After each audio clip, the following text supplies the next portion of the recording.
하루에 15,000번에서 2만 번의 호흡을 쉬게 돼요. 근데 15,000번에서 2만 번에 있는 호흡을 아까 늑강근하고 횡격막은 안 지치는 상태에서 숨을 쉴 수 있는데 지금 얘네 새들은 어떻게 해요? 자세 유지의 목적이 근육이잖아요. 이 세 가지에 있는 근육들은 자세 유지의 목적이 근육이기 때문에 지쳐요, 얘네들은. 그럼 지치면 어떻게 해? 단축이 일어나고, 단축이 일어나면 라운드 숄더가 일어나고, 라운드 숄더가 일어나면 반대편에는 약화가 일어나고, 약화가 일어나면 내 가동 범위의 제한을 일단 여기서 받는 거예요. 그다음 또 하나는 내가 강력한 가동 범위를 만약에 만들고 싶어? 여기서 근성장을 아무리 많이 시켜놔도 어떻게 돼? 지금 얘가 일상생활 하면서 이 세 가지가 개선되지 않은 상태에 계속 유지하면 가동 범위를 근본적으로 성장시킬 때 일단 문제가 있어요.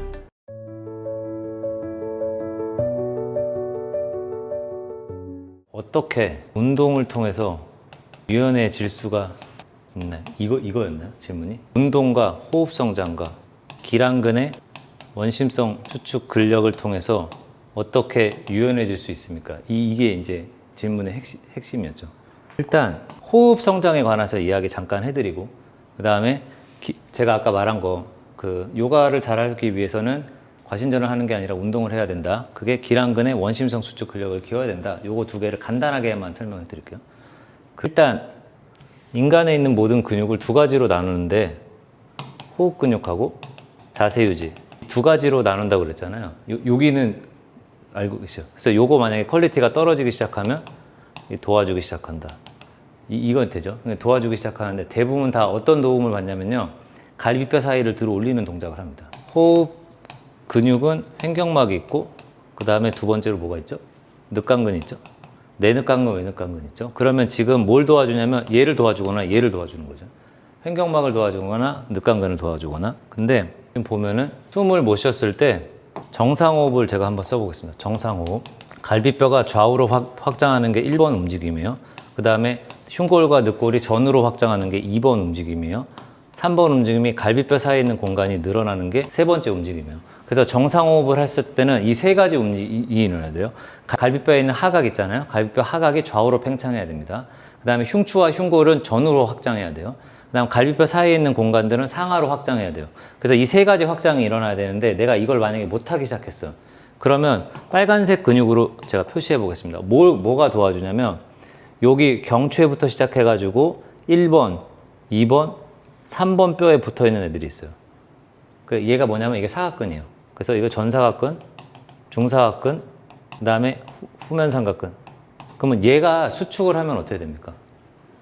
갈비뼈가 들어 올려지죠. 갈비뼈가 들어 올려지잖아. 갈비뼈가 들어 올리니까 갈비뼈 사이에 있는 공간을 넓힐 수가 있어요. 그 다음에 이게 1번이에요. 그 다음 두 번째. 여기 모관 쪽에서부터 시작해가지고 흉골하고 붙어 있는 애가 있어요. 그 다음에 모관 쪽에 붙어 있어서 쇄골하고 붙어 있는 애가 있어요. 그래서 요게 만약에 수축하면 어떻게 됩니까? 쇄골이 올라가고 흉골이 앞으로 쏟아지죠. 그러면 뭐야? 두 번째 동작을 보상하죠. 얘가 뭐예요? 주황색이? 이게 흉쇄유돌근이에요. 흉쇄유돌근은 두 가지 근육이에요. 흉골지에 붙어 있는 애가 있고 쇄골지에 붙어 있는 애가 있어요. 그래서 흉골에 붙어 있는 근육하고 쇄골에 붙어 있는 근육 두 가지가 흉쇄유돌근인데 얘가 단축하면 어떻게 돼요? 아까 2번 동작을 보상하죠. 그래서 얘가 그 다음에 또 하나는 여기에 붙어 시작해가지고 갈비뼈에 붙어 있는 애가 있어요. 오해돌기에부터 시작해서 갈비뼈에 붙어 있는 애. 얘가 수축하면 뭐가 일어나죠? 얘는 아까 위에 있는 상부에 있는 늑골을 들어 올렸죠.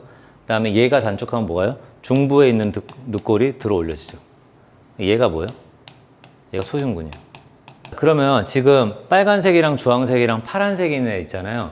얘네 세 가지가 호흡 보조를 하기 위해서 사용된다고 한번 해보십시오. 얘 세 개가 다 단축됐어. 그러면 어떻게 돼요?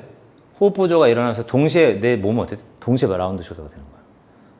그러니까 이 상태에서 뭐냐가 근육을 내가 움직임을 만들어 오려면 거의 모든 대부분에 있는 어깨 회전의 동작을 만들 수가 없어요.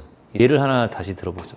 상완골의 가동 범위가 그러니까 증가하려면 뭐가 일어나야 되냐면 항상 말하는 게 뭐죠? 상완골의 가동 범위를 극단적으로 가져가려면 기랑근의 원심성 수축 근력이 강력해야 된다 이렇게 얘기했어요. 그럼 기랑근의 원심성 수축 근력이 뭐였죠? 외전, 외회전, 그 다음에 신전. 이거 세 개를 만들어야 된다고 그랬어요. 이거 세 개를 누가 만드냐면 회전근개가 만들고 있죠. 근데 지금 소흉근이 단축되고 전사각근이 단축되고 흉쇄유돌근이 단축되잖아요. 그러면 어떤 일이 벌어집니까? 그러면 회전근개에는 어떤 일이 벌어져요? 얘가 단축됐죠. 단축과 이완은 짝으로 일어난다. 단축과 약화는 짝으로 일어난다고 그랬잖아요. 내가 예를 들어서 근육이 연결되어 있는 근육이 이렇게 있다고 한번 해봅시다. 여기가 정상 근육일 때는 가만히 있는데 내가 많이 과사용해서 여기가 단축이 됐어요. 그럼 반대편은 뭐가 일어나요? 약화가 일어나죠. 여기가 단축이 되면 줄어들잖아요, 길이가. 그럼 길이가 줄어들면 여기는 뭐가 돼요? 슬럼니스가 일어나요. 약화가 일어나. 그러니까 단축과 이완과 약화는 짝을 이뤄서 만들어진단 말이에요. 한쪽 근육이 단축되면 반대쪽 근육은 어떻게 돼요? 약화가 돼 있는 거예요. 그래서 단축이 일어나면 약화가 돼 있는데 지금 아까 호흡 보조를 위해서 이 세 가지 근육들이 전부 다 단축되면 어떻게 됩니까? 회전근개는 이 반대되는 동작을 하는데 얘는 어떻게 돼? 얘는 약화가 돼 있죠.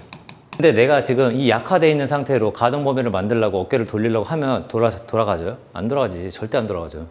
그래서 호흡 패턴을 정상으로 만들어 놔야 이 세 가지 근육의 개입을 막아줄 수 있고 이 세 가지 근육의 개입을 막아줘야 어떻게 해요? 회전근개를 정상적으로 쓸 수 있고 거기서부터가 이제 시작인 거야. 거기서부터 정상 가동 범위가 시작인 거야. 그 다음에 내가 이거를 극단적으로 만들고 싶으면 어떻게 해요? 얘를 더 강력하게 만들어야죠. 지금 호흡 패턴을 정상으로 만들어 놓지 않은 상태에서 얘만 계속 운동한다고 될 게 아니라니까요. 호흡을 보통 그 현대인들은 5.5초에서 6초로 알려져 있어요. 근데 5.5초에서 6초로 내가 숨을 쉰다 그러면 하루에 15,000번에서 2만 번의 호흡을 쉬게 돼요. 근데 15,000번에서 2만 번에 있는 호흡을 아까 늑강근하고 횡격막은 안 지치는 상태에서 숨을 쉴 수 있는데 지금 얘네 새들은 어떻게 해요? 자세 유지의 목적의 근육이잖아요. 이 세 가지에 있는 근육들은 자세 유지의 목적의 근육이기 때문에 지쳐요, 얘네들은.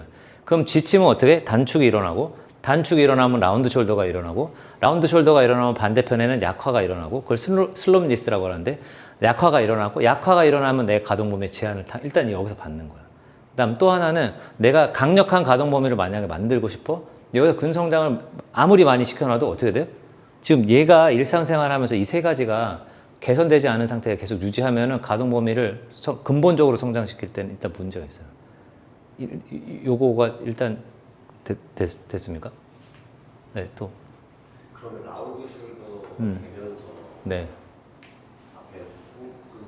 앞에 닭이 먼저냐 달걀이 먼저냐 이런 문제인데 사실은 라운드 숄더가 돼도 호흡은 짧아지고요. 호흡이 짧아져도 라운드 숄더가 돼요. 그냥. 그러니까 그게 사실은 중요한 어떤 부분에 있어서 그거를 호흡이 그냥 어떤 습관 때문에 짧아질 수 있는 건가요? 습관 때문에 호흡이 짧아질 수 있냐? 뭐 자세가 잘못된 게 생겨서 그것도 설명해 드리겠습니다. 네. 그것도 일단은 다시 아까로 돌아와서 근육은 어떻게 구조가 어떻게 돼 있냐면 여기 이렇게 뼈가 있죠. 못 그리는데 일단 그리면 뼈가 이렇게 있잖아요. 뼈가 있는데 1번 케이스랑 2번 케이스로 나눠 보겠습니다. 1번 케이스는 근육이 여기에 붙어 있고 근육과 건과 인대 이렇게 돼 있잖아요. 그래서 건과 인대가 여기 붙어 있고 근육은 여기 붙어 있고 그 다음에 건과 인대 여기 붙어 있고 그 다음에 근육은 여기 붙어 있다. 그럼 이 두 사이는 어떻게 묶어지냐면 인대로 묶는다. 자, 이게 1번 케이스라고 해봅시다. 그래서 근육이 빨간색, 그 다음에 건이 노란색, 인대가 파란색, 그 다음에 이런 케이스가 있을 수 있고 또 하나는 근육이 인대가 먼저 붙어 있고 그 다음에 건이 붙어 있고 그 다음에 근육이 붙어 있다. 그러면 얘는 지금 여기 붙어 있으니까 또 다른 근육이 하나 더 붙어야겠죠. 두 번째 있는 근육은 반대편에 인대가 붙어 있고 건이 붙어 있고 그 다음에 근육이 붙어 있다. 그래서 요걸 2번으로 보겠습니다. 요걸 1번으로 보고 2번. 근육은 1번으로 구성이 되어 있을까요? 2번으로 구성이 되어 있을까요? 실제로 몸을 뜯어보면 2번. 왜 2번이죠? 만약에 1번처럼 붙어 있잖아요. 그러면 얘가 근숙축이 일어났어. 그러면 이 뼈가 들리겠죠. 탈골이. 만약에 이렇게 붙어 있으면 근숙축을 일어날 때마다 탈구가 계속 일어날 거 아니야. 그잖아. 이건 움직일 수가 없어요, 이렇게는. 근육은 어떻게 붙어 있냐면 한쪽 뼈에 시작해가지고 반대편 쪽에 붙어 있어요. 반대편 쪽에. 그렇게 반대편 쪽에 붙어 있기 때문에 이 근육이 수축하면 관절 사이 있는 공간이 좁아지고 반대편의 공간은 넓어지는 거예요. 여기 붙어 있는 거예요. 근데 여기 붙어 있는데, 자, 우리 그럼 답은 알겠어.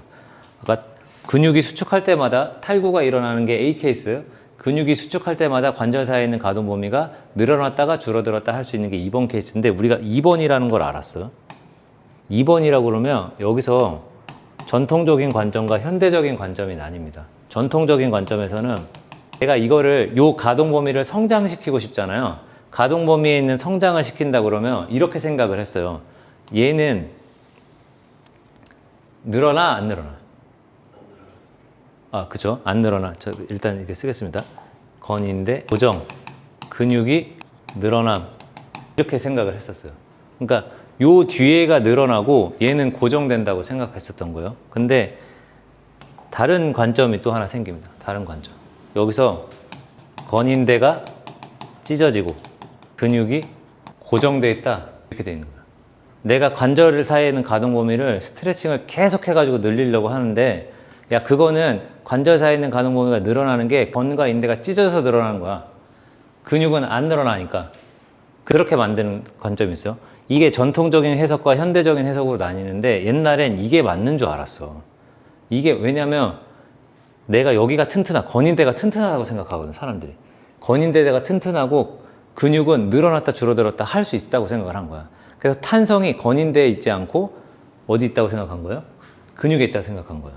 근데 지금 여기서는 지금 어떻게 들어옵니까? 탄성이 누가 있어요? 탄성이 건인대가 있죠. 그래서 플라이오메트릭 운동이 요즘 나오는 거예요. 건인대 탄성을 이용해가지고 내가 근수축에 도움을 받겠다. 탄성이 건인대에 있고 근육의 길이는 변화되지 않는다. 이렇게 돼 있는 거예요. 그래서 예전에는 이 관점에 있었기 때문에 스트레칭을 과도하게 과신전을 하려고 했었던 거죠. 과신전 하면 근데 다 어떻게 돼요? 여기가 다 찢어져. 여기가 다 찢어지게 돼 있어. 그럼 나중에 많이 찢으면 많이 찢을수록 어떻게 해? 가동 범위가 늘어나야지. 그럼 그걸 막 박수 쳐줘. 기기묘묘한 자세 완성했다고. 근데 계단을 못 내려가. 이렇게 된다니까요. 근데 이게 그러면 선생님 이거 네 생각 아닙니까? 이렇게 얘기할 수 있죠. 제 생각이 아니라 레퍼런스가 있다는 걸 좀 보여드리겠습니다. 근데 이 레퍼런스는 제가 워낙에 많이 찾을 수 있어요. 요즘은 이런 부분에 대해서 이제 연구, 논문 이런 것들이 나온 게 많아가지고 대표적으로 책으로 하나 보여드려요. 책에 나와 있는 게 하나 있는데 전통적인 모델에서 근육이 어떤 식으로 구성돼 있냐면 여기 이거 보시죠. 이렇게 돼 있어요. 이게 아까 뭐냐면 옛날에는 여기가 고정돼 있고 근육이 늘어날 수 있다고 생각을 했었던 거예요. 근데 지금 그게 아니다라는 거죠. 그럼 어떻게 돼? 얘가 늘어난다는 거니까 얘가 건하고 인대가 늘어나요. 건하고 인대가 늘어나고 근육의 길이가 변하지 않는다는 거예요. 그러니까 움직임을 만들 때 관절 사이에 있는 가동 범위가 어디서 다 만들어진다? 건인대 탄성으로 만들어지고 근육 고정돼 있다는 거예요. 그럼 선생님 극단적인 가동 범위를 만들어내려면 어떻게 해야 됩니까? 라고 했었을 때 얘를 늘려야 될 거 아니에요. 근데 얘 안 늘어난다며. 얘를 늘려야 되는데 얘가 안 늘어난다고 그랬잖아요. 그러면 이걸 이용하는 거지. 이거 늘어나면서 수축하는 운동이 있다며. 늘어나면서 수축할 수 있다며. 그러면 이걸 뭐라고 그래요? 원심성 수축이라고 그러잖아. 그러면 원심성 수축하면 원심성 수축하는 그 기간대에는 뭐 한 거예요? 늘어난 거잖아요. 원심성 수축했으니까 그 기간만큼 늘어난 근육이 사용되는 시간만큼 근육의 길이가 잠시 길어져 있는 상태 아니에요. 그러면 원심성 수축으로 이거 커버할 수 있겠네 이렇게 생각할 수 있잖아요. 그래서 이 원심성 수축이라는 게 그 이센트릭 컨트랙션에서 근육의 길이는 길어 다니면서 근육을 수축하는 거예요. 그래서 저는 이거를 온 사방팔방에다 다 갖다 적용하는 거예요. 온 발목에다가 그 다음에 그 어깨 관절에다가 고관절에다가 이런 데다 전부 다 갖다 붙이면 어떻게 돼요? 원심성 수축 근력을 통해서 근력이 사용되는 그 시간 동안 근육의 길이가 늘어났다 줄어들었다 조절되는 능력을 이용해서 가동 범위를 한개 넘어가 보자 이렇게 얘기한 거예요. 그러면 얘는 안 다치니까. 그래서 이렇게 정리를 할 수가 있어요.